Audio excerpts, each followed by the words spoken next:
ова издание на Неделна хроника на Прва Скопска, во која ве подсетуваме за актуелните настани, ке гледате. Општина Бутел донираше прочистувачи за воздух за градинките. Предложени над 100 проекти за планирање на буџетот за 2019 година во општина Илинден. Отворена трета поред изложба на уметниците од општина Илинден. Основното училиште Гоце Делчев во Долно Лисиче од сега ќе се грее на пелети, наместо на нафта. Сензорна соба за деца со попреченост се отвори во основното училиште Димо Хаджидимов во Влае.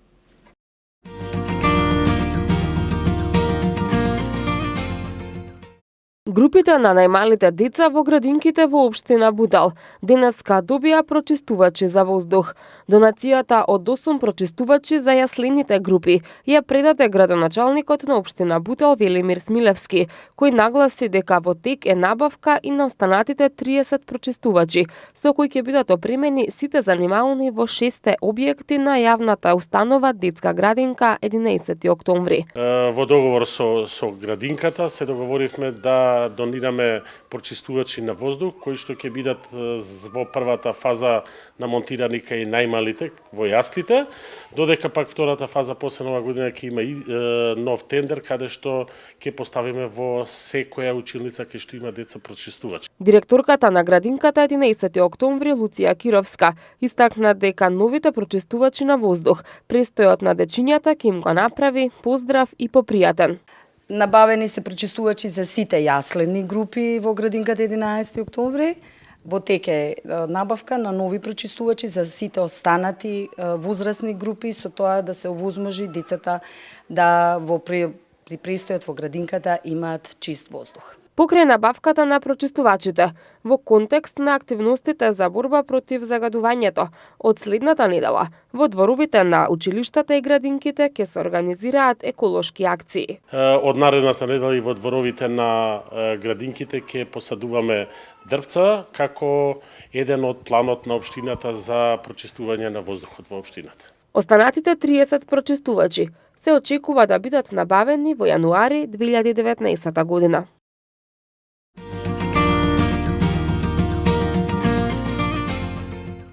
Нова ресурсна соба за учениците со попреченост е отворена во просториите на основното училиште Димо Хаджидимов во Влае. Оваа сензорна соба има за цел да го улесни воспитно-образовниот процес на учениците со попреченост во моментите додека следат наставата. Ресурсната просторија или сензорната соба е опремена со посебни реквизити, сензорно осветлување, дидактички материјали, играчки, коцки, сложувалки, таблет, телевизор.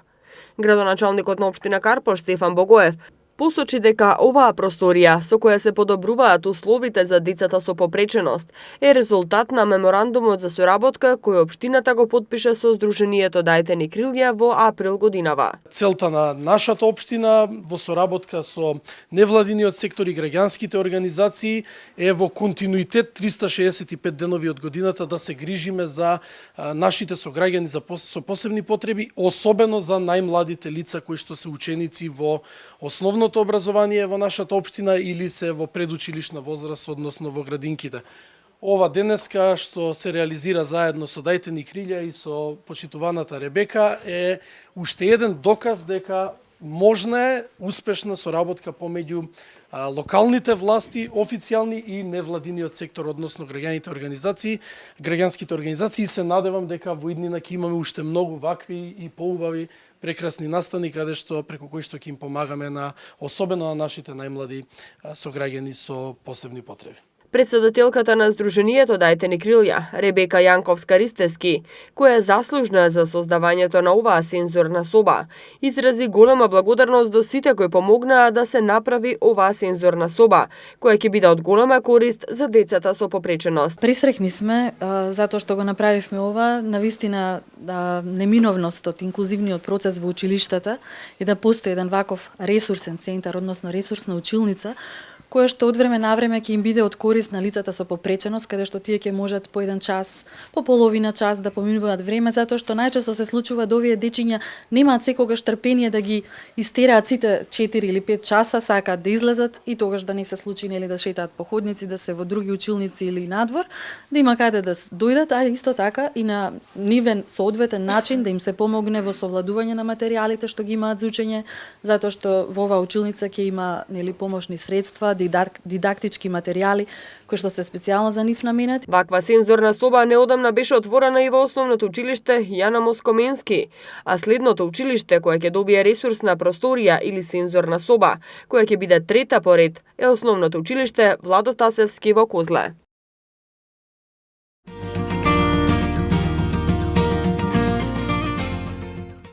Покрај тешката животна судбина и тешкотиите кои им ги носи телесниот инвалидитет, лицата со оштетен вид и слух, лицата со отежната мобилност и лицата со психички проблеми сега се исправени пред нов предизвик, кој им го наметнува новиот закон за социјална заштита. Предлог законот за социјална заштита, кој го подготвува Министерството за труд и социјална политика, наместо да ги унапреди нивните права, дополнително ќе им го отежне животот.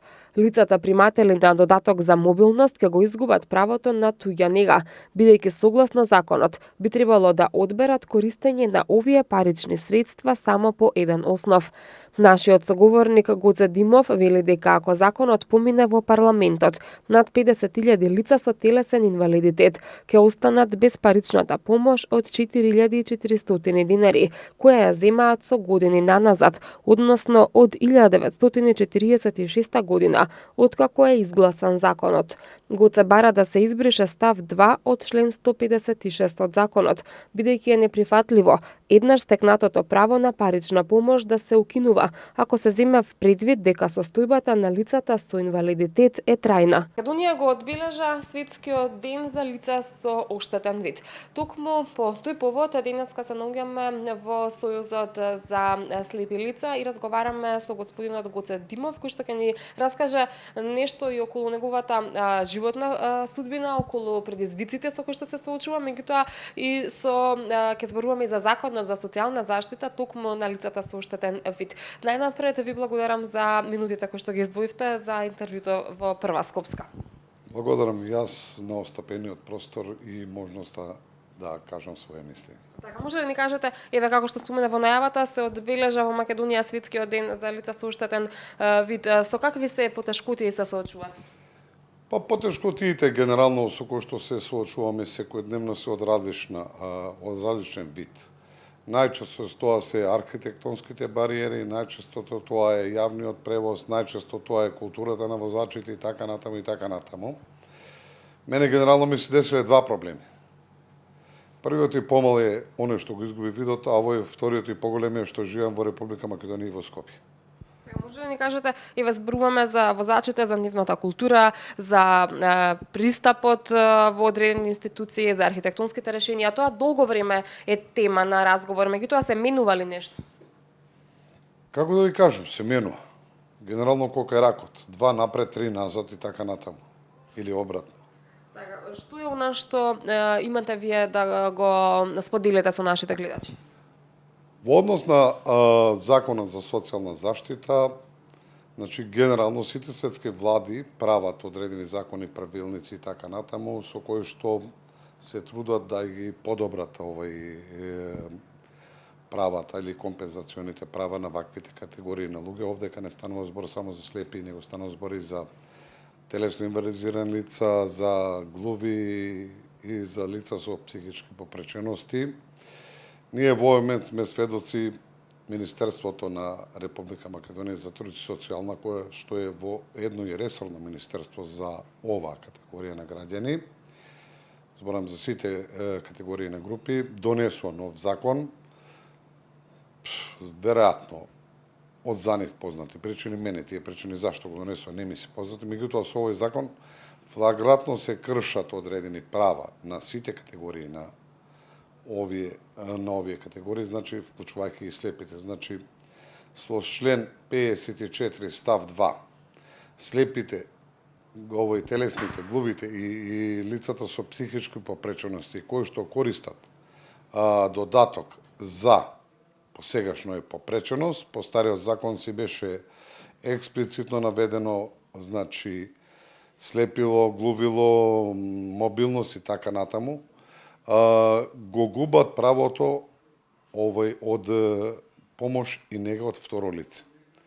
Сега, од за нив познати причини, ние и како Сојуз, кај што јас учествував, значи консултиравме многу луѓе од правната фела, правото на нега и помош од второ лице и правото, ајде понивно сега на попреченост, јас се викам за слепило, се две различни институти на правила и права. Компензациони права и тие имаат различна функција. Негата и помошта е една работа, а правото да се движите вие и да искомпензирате оно што не можете во градскиот метеж е втора работа. Значи правото на мобилитет е втора работа. Не знам од каде тоа министерката или незината стручна служба најде таков модул. Ние најостро протестираме за тоа, бараме одредени барање до владата, до НЕЗИ и така натаму. Обовуваме некои разговори, генерално тешко ни оди. За мене лично, а и за голем дел од моите истосудбеници, овој член 54 став 2 е неприфатлив од две прости причини, бидејќи е тоа право кое што слепите во Македонија го живеат од 46-та година. Како ние сакаме све што е добро да избришеме, веројатно и таа држава сакаме да избришеме, пошто Македонија веројатно постои по некого од 90-та, по мене од 46-та година. Срамен овој чин, ги повикуваме надлежните органи да во еден заеднички диалог, да со заеднички диалог најдеме еден компромис како законот би служил за онаа цел за која што и се донесува, да ги подобри правата компензациони на оваа група граѓани, а не да ги уназади. Лесно ќе ги вратиме од 19 век. Дајте луѓе да ги донесеме луѓето од 21 век. Имате ли никаков предлог? Па имаме предлог, значи прво за нас како група.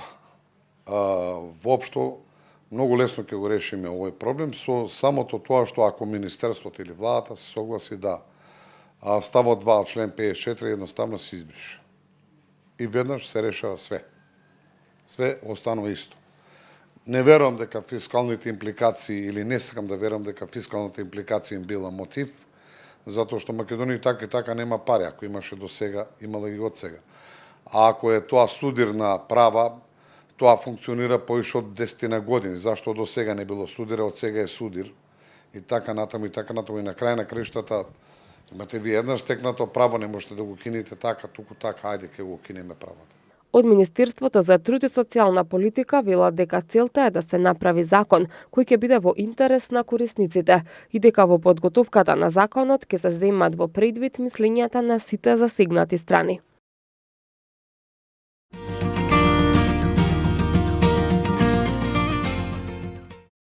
Во рамки на буџетскиот форум кој се одржа во општина Илинден, граѓаните предложија над 100 предлог проекти што ќе бидат составен дел од процесот на планирање на буџетот на општина Илинден за 2019 година. На буџетскиот форум кој редовно се одржува во општина Илинден, граѓаните имаат можност да учествуваат и да придонесат во креирањето на буџетот за 2019 година. Најголем дел од предложените проекти се од областа на патната и комуналната инфраструктура, пошто следуваат проектите од областа на образованието и заштитата на животната средина.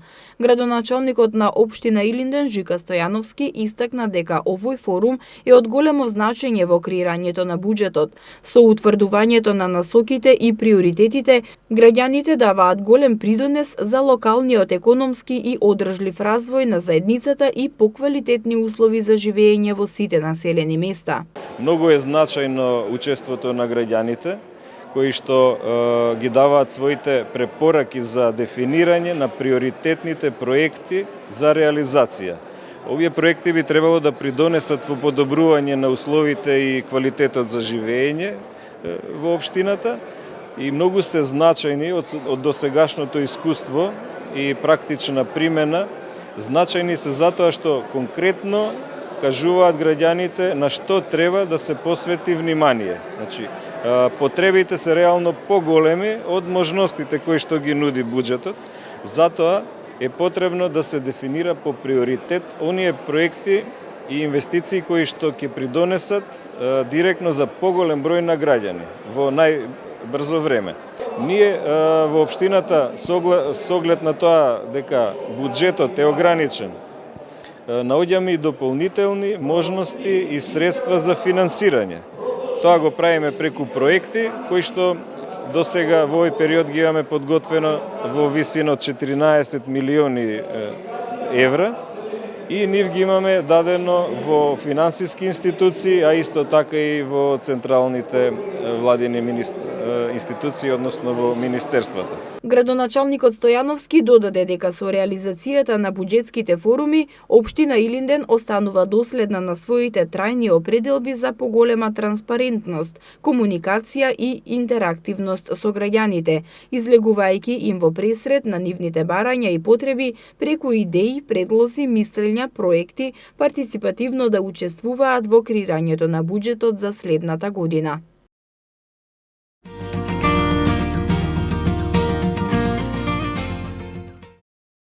Општина Илинден во соработка со Министерството за финансии и Канцеларијата на Светска банка во Република Македонија, во рамки на проектот за подобрување на општинските услуги, потпишаа договор за реализација на проектот рехабилитација на локален пат Кадино-Клучка автопат А4 во вкупна вредност од 29 милиони 416.514 денари.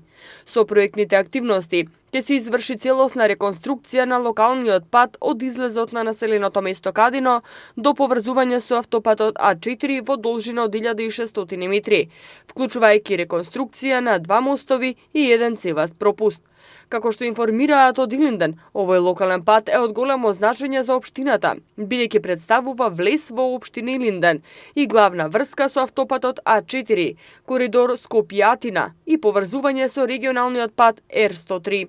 Со реконструкцијата на овој фреквентен патен правец се подобрува безбедноста во сообраќајот во овој дел од општината и се овозможува побрза и побезбедна комуникација. Безбедноста на учесниците во сообраќајот е еден од приоритетите во работењето на општина Илинден, поради што континуирано се инвестира во изградба, реконструкција, рехабилитација и санација на локални улици и патишта.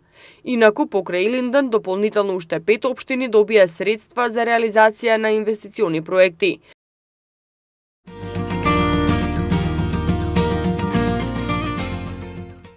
Општина Аеродром доби ново катче за најмладите во Ново Лисиче, лоцирано во непосредна близина на булеварот Февруарски поход. Станува збор за мини детско игралиште изработено од гуми и други материјали, кои во чест на одбележувањето на Светскиот ден на волонтерите го изградија волонтери вработени во компанијата Ивана Македонија, во рамки на проектот Ивана волонтира. Локацијата за поставување на детските реквизити ја одреди општина Аеродром, која дополнително ќе го уреди и оплемени овој простор. Со уредувањето на ова детско игралиште, дечињата добија ново безбедно место за игра, а возрастните уште еден потсетник за тоа колку е важно несебично да помагаме во заедницата.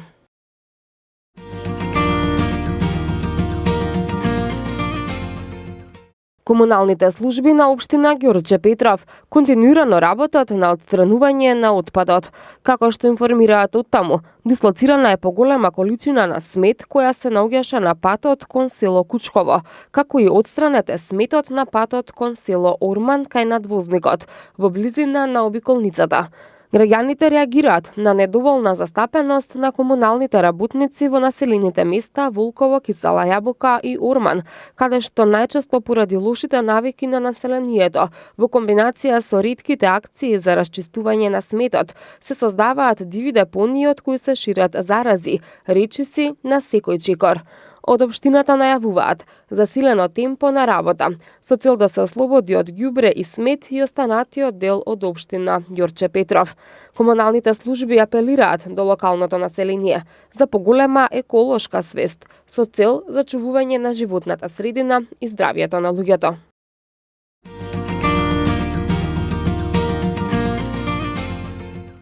Во галеријата на Домот на култура Илинден од денеска се отвори изложба на дела на уметниците од општина Илинден. Ова е трета ваква изложба што се реализира во организација на општина Илинден, на која се представуваат уметниците од општината кои професионално или аматерски се занимаваат со сликарство, вајарство, копаничарство. Делата од уметниците аматери се собрани со јавен повик кој го објави општина Илинден за слики од аматери кои се жители на општина Илинден или пак потекнуваат од неа. Градоначалникот на општината Жика Стојановски посочи дека годинава се изложени многу квалитетни дела, а поддршката од општината за развојот и афирмацијата на културата и уметноста во општина Илинден ќе продолжи во иднина. Целта ни е да ја афирмираме уметноста, а со нивните дела се афирмира и самата локална заедница. Мислам дека во последен период општина Илинден многу повеќе е препознаена по ликовната уметност и воопшто по културата, по негување на културата и традицијата, и тоа посебно ме радува. Драго ми е што има интерес во овој сегмент и ние како општина, како локална заедница секогаш ќе гледаме да даваме сериозна поддршка секако во наши рамки. Меѓутоа, најзначајно е што имаме создадено услови за негување на културата, односно за ликовната уметност и останатите области од културата. Новица Трајковски, ликовниот уметник кој што исто така живее во општина Илинден, за некои од делата вели дека не може да се препознае дали се направени од професионалци или од аматери сликари и истакна дека од година во година оваа изложба добива на својот квалитет, а со тоа и афирмацијата на уметноста во општината, а голема заслуга за тоа има галеријата во Домот на култура, во која често се одржуваат културни настани. Секој вид на ликовна дејност е добре дојдена за да се организира ваква изложба. Нашата општина има многу има таленти и радува фактот што се јавуваат и многу млади од основните училишта, од средните, и веќе има и неколку учесници од нив. Има некои што се занимаваат и со некои дејности што апсолутно немаат врска со ликовната дејност, но нивните дела се извонредни, фантастични. Во разговор со многу колеги сликари професионални, излегува дека нашава галерија во општина Илинден е една од поубавите во Република Македонија. На оваа изложба учествуваат 11 уметници со 37 дела, а еден од нив е и Славе кој 18 години се занимава со копаничарство. Неговите резби се дел од изложбата на уметниците од општина Илинден. Сите ние имаме по нешто уметничко во себе, само кога ќе го разбудиме. Работам копаничарство или резба, а најчесто во копаничарството се стандардни се тие мотиви. Флора, фауна, како што е ова, а овде и икони. Тие се мотивите и некои посебни желби кога има некој нешто да се изработи, инаку се може. Дали е тешко? Па не е тешко. Не е тешко ако има одредено предзнаење, ако има трпение, ќе си дојде само по себе. Оваа изложба во галеријата на Домот на култура Илинден ќе биде отворена до 20 декември.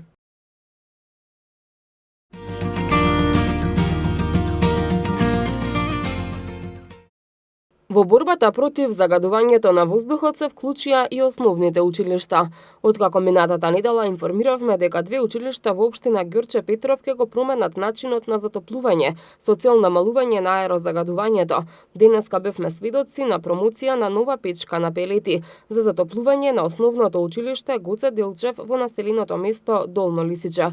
На промоцијата присуствуваа заменик министерот за животна средина Јани Макрадули и градоначалникот на општина Аеродром Златко Марин, кој нагласи дека од тука почнува големата акција за промена на системот на затоплување на училиштата, која ќе продолжи и во другите училишта на територија на општината. До година планираме на исти начин да и Гоце Делчев централното училиште да го пренамениме и Димитар Македонски.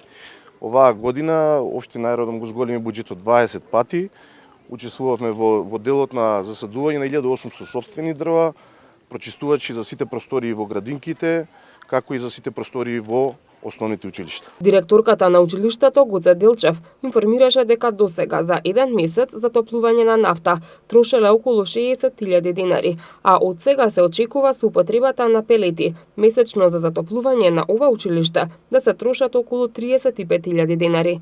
Финансиски ако сме трошеле месечно, значи околу 61.000 за 1 тон нафта, денес ние ќе трошиме за еден месец само 35.000 денари.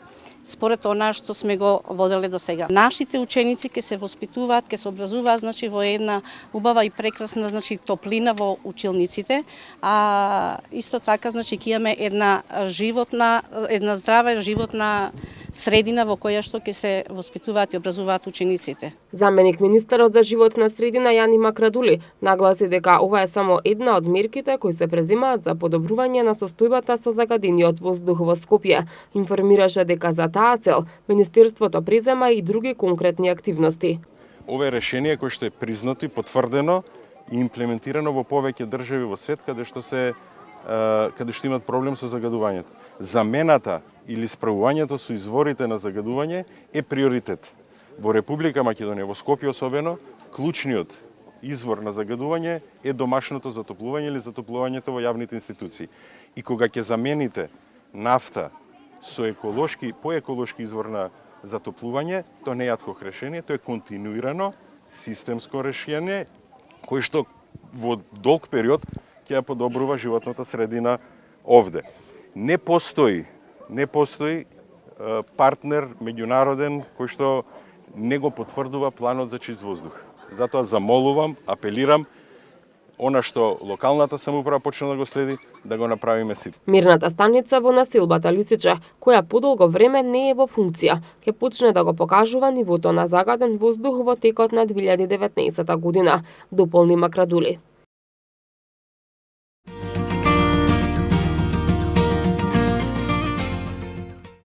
Дивата депонија која со години беше место на кое се собираше габаритен отпад и шут, честопати се палија и огнови на отворено, денеска беше затворена. Станува збор за дивата депонија која се наоѓа долж кејот на реката Вардар кај мостот Газела.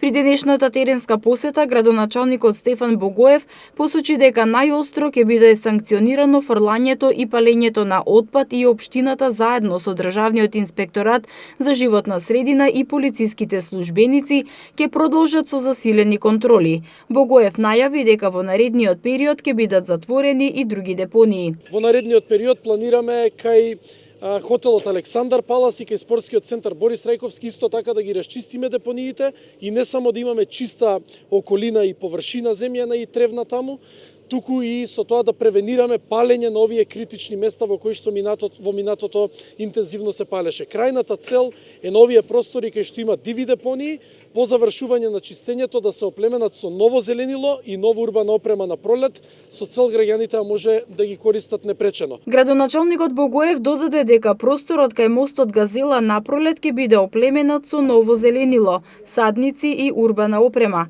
Овој простор ќе биде дел и од новиот парк кој ќе започне да се уредува во 2019 година.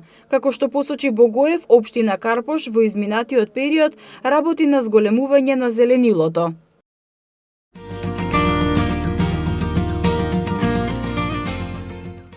Општина Газибаба продолжува со акциите за заплена на отпадни гуми. Како што информираат од Газибаба, во последната акција на општинските инспектори за заплена на отпадни гуми, инспекторите запленија 1 тон и 50 килограми отпадни гуми. Отпадните гуми се запленети во ромското мало на улицата Методи Андонов Ченто, поточно пред бензинската пумпа на Макоил. Како што соопштија од општина Газибаба, досега во двете акции кои се направени за собирање отпадни гуми заедно со инспекторатот на град Скопје, јавното комунално претпријатие Газибаба и МВР, запленети се вкупно 2 тона и 50 килограми стари и уништени гуми. Од општина Газибаба велат дека и понатаму ќе продолжат ваквите акции со цел да се исчисти отпадот во општината.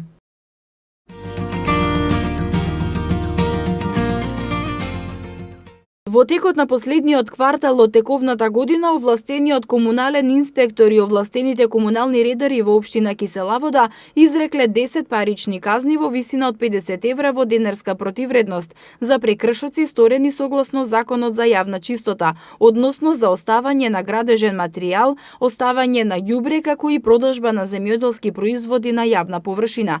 Како што информираат од Киселавода, извршени се и повеќе контроли во однос на палење оган на јавна површина, при што на физичките лица им се изречени опомени. Воедно извршени се и инспекциски надзори на градилишта, при што е констатирано дека товарните моторни возила редовно ги чистат тркалата при влегување во сообраќај. Овластените инспектори за животна средина при општина Киселавода во текот на последниот квартал од тековната година вршеа редовни инспекциски надзори по добиена пријава од граѓани. Од извршените инспекциски надзори после утврдената неправилност издадени се 2 решенија со задолжување за отстранување на неправилност. При вршењето на инспекциските надзори согласно надлежностите на овластените инспектори, акцент беше ставен на контролата кај механичарските работилници, кај сендвичари, ресторани и други објекти кои имаат обврска за собирање на отпадното масло за готвење и негово предавање кај овластени постапувачи. Инаку од општина Киселавода информираа дека од 15 декември ќе се почне со сменско работење на комуналните редари со цел да се обезбеди постојан мониторинг на критичните точки во општината. Тоа беше се што ви подготвивме за ова издание на неделната хроника, а вие и понатаму следите ги неделните прегледи на вестите.